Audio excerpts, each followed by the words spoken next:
একটা লোক হঠাৎ করে যেমন খারাপ হয়ে যায় না, তেমনিভাবে একটা লোক হঠাৎ করে ভালো হয় না। মানুষের জীবন আচার এটা একটা ধারাবাহিক বিষয়ের ব্যাপার। তা আমরা যাদের সাথে চলেছি তাদেরকে শতগুণে আমাদের চাইতে শ্রেষ্ঠ দেখেছি। তাদের মধ্যে কোনো ধরনের আমরা মানুষের অকল্যাণ করবেন কাজ করা তো দূরের কথা, কোনো কুচিন্তাই আমরা তাদের মধ্যে দেখিনি। এটা সবাই স্বীকার করতে বাধ্য হয়েছে। কারণ এই মুরব্বীদের দুইজন তো সরকারের তিনটা মিনিস্ট্রি সার্ভ করেছেন।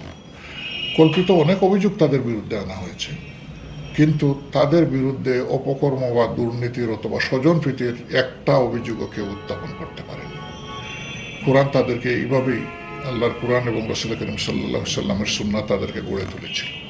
এই যে লোকদের বিরুদ্ধে 71 সাল পরবর্তী 72 সালের যে সরকার শুরু হলো, সেই সরকার যারা সমাজে অপকর্ম অপরাধ করেছিল তাদের তালিকা তৈরি করেছে, তাদের বিরুদ্ধে মামলা করেছে, যুদ্ধ অপরাধীদের তালিকা তৈরি করেছে। আমার জানা মতো একজন ছাড়া কারো বিরুদ্ধে এই ধরনের অভিযোগ ছিল না। যার বিরুদ্ধে ছিল তিনি আদালত থেকেই খালাস পেয়েছেন, শেখ মুজিব সাহেব থাকা অবস্থায়। তো সেইভাবে আমরা যদি দেখি বিষয়টা, এটা আসলে অ্যাবসলিউটলি একটা রাজনৈতিক প্রপাগান্ডা।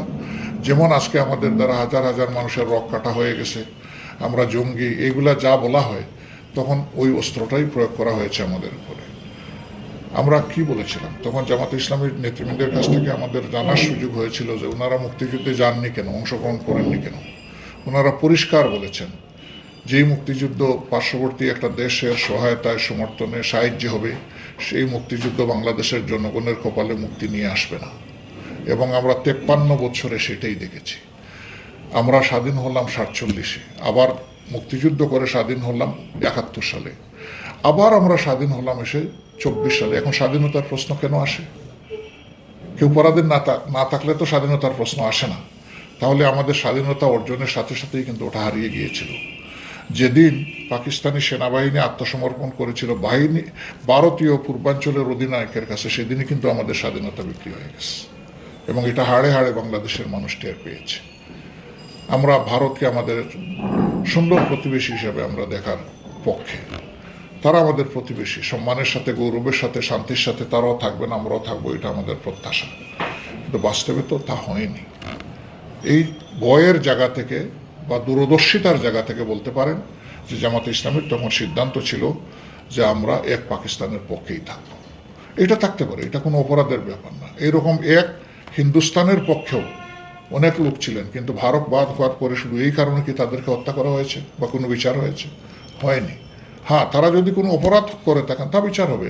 তো আমাদের প্রশ্ন হচ্ছে যে যারা অপরাধ করছেন বলে তোমরা এখন বলতেছো, তখন তো তোমাদেরই শাসন ছিল, তোমরাই তো ইনভেস্টিগেশন নিয়োগ করেছিলে, তোমরাই 197 জনের তালিকা চূড়ান্ত করেছিলে। তো তখন তাদের নামটা ছিল না কেন? অথবা বাংলাদেশের কোনো একটা থানায় তাদের নামে জিডি কেন ছিল না? এটার উত্তর তারাই ভালো দিতে পারবেন, আমরা জানি না।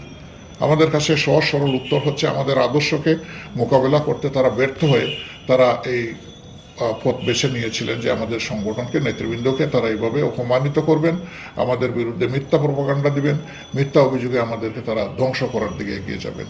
তো ধ্বংস আল্লাহ চাইলেই হয়, আল্লাহ না চাইলে কাউকে কেউ ধ্বংস করতে পারে না। মানুষের মৃত্যু হয়, কিন্তু তার আদর্শের মৃত্যু হয় না।